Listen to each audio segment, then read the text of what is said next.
2월 6일 오늘 만나 성경 말씀은 여호수아 24장 3절에서 5절까지의 말씀입니다.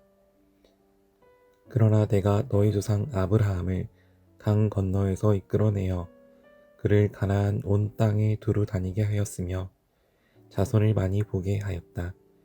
내가 그에게 이삭을 주었고 이삭에게는 야곱과 에서를 주었다. 그리고 에서에게는 세일산을 주어 차지하게 하였다. 야곱과 그의 아들들이 이집트로 내려갔지만 내가 모세와 아론을 보내서 이집트에 재앙을 내려 그들을 치고 너희를 그곳에서 이끌어내었다. 내가 그들에게 어떻게 하였는지는 너희가 이미 잘 알고 있다. 아멘.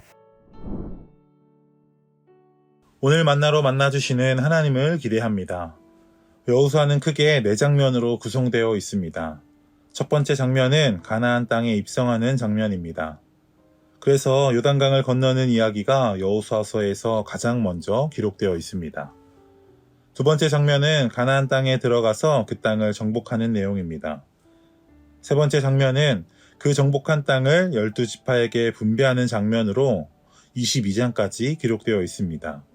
그리고 마지막 네 번째 장면은 이제 그들을 이끌었던 지도자 여호수아가 그 백성들에게 남기고 싶었던 유언과 그의 마지막 고별 설교가 23장과 24장에 기록되어 있습니다.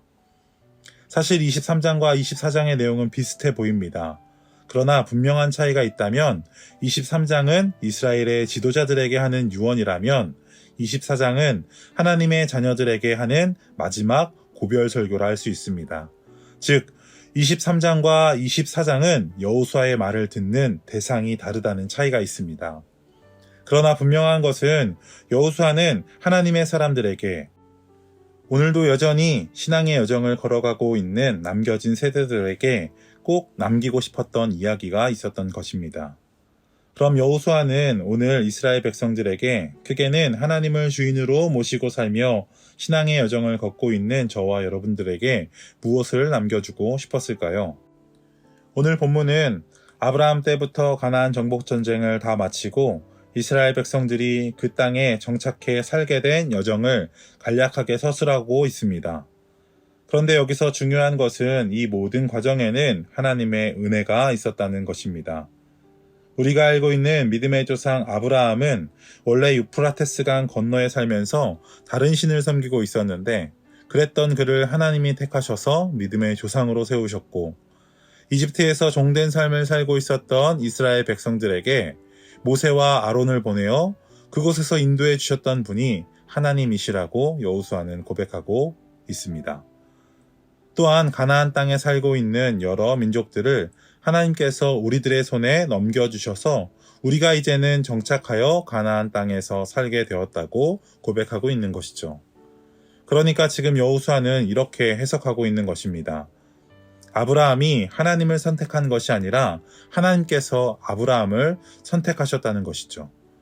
이집트에서 종된 삶을 살고 있는 이스라엘 백성들이 좋은 전략을 짜서 이집트에서 나온 것이 아니라 하나님께서 인도해 주셨다는 것입니다.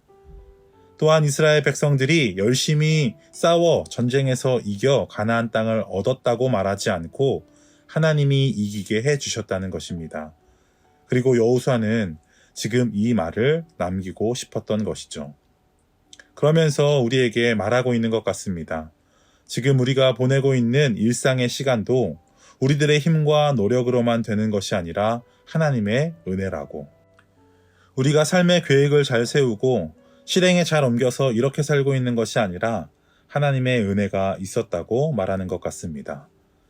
사랑하는 높은 뜻 성도 여러분, 하나님께 쓰임받았던 사람들은 은혜에 대한 민감한 감각이 있었다는 사실을 알고 계십니까? 분명히 모세는 알았습니다. 내가 홍해를 가르지 않았다는 것을. 모세가 한 일이라고는 손을 내미는 일밖에 없었습니다. 분명히 여호수아는 알았을 것입니다. 자기가 요단강을 가르지 않았다는 것을. 여호수아가 한 일이라고는 요단강을 향해 걸어간 일밖에 없었습니다. 여리고성을 무너뜨린 것은 여호수아의 전략이나 전술이 좋아서가 아니라는 것을 여호수아는 알았습니다. 그냥 여리고성을 돌았을 뿐입니다. 그런데 누가 자꾸 오해할까요? 하나님께 쓰임받지 않은 사람들.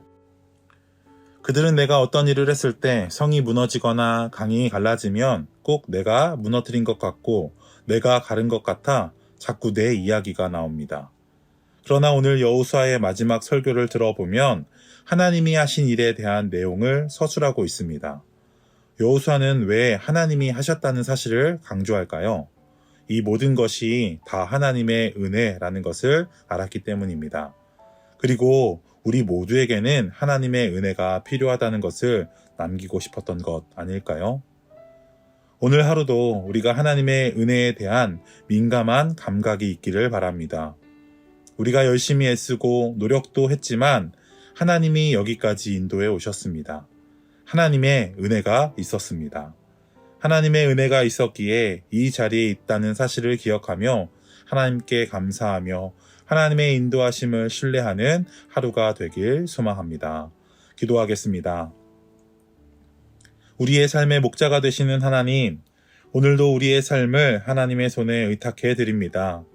우리가 열심히 애쓰고 노력해서 오늘 일하는 자리에 있는 것 같지만 돌이켜보니 이 모든 것이 하나님의 은혜였음을 고백합니다. 아브라함을 택하시고 부르신 하나님, 이집트에서 이스라엘 백성들을 인도하신 하나님, 가나안 땅을 이스라엘 백성들에게 넘겨주신 하나님께서 우리들의 삶에도 동일한 은혜를 베풀고 계심에 감사하게 하옵소서.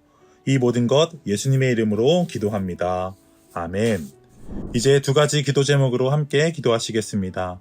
첫 번째로는 오늘 주신 말씀을 기억하며 우리들의 삶에서 하나님의 은혜를 발견하고 깨달을 수 있는 은혜의 민감함을 허락하여 주옵소서. 함께 기도하겠습니다. 둘째로는 우리 주변에 있는 이웃들을 위해 기도합시다. 오늘도 우리들의 관심과 사랑이 필요한 많은 이웃이 있습니다. 그들과 하나님 사이에서 더 이어가는 높은 뜻 광성교회 되게 하여 주옵소서. 이 기도 제목으로 기도하신 이후에 개인 기도 하시겠습니다.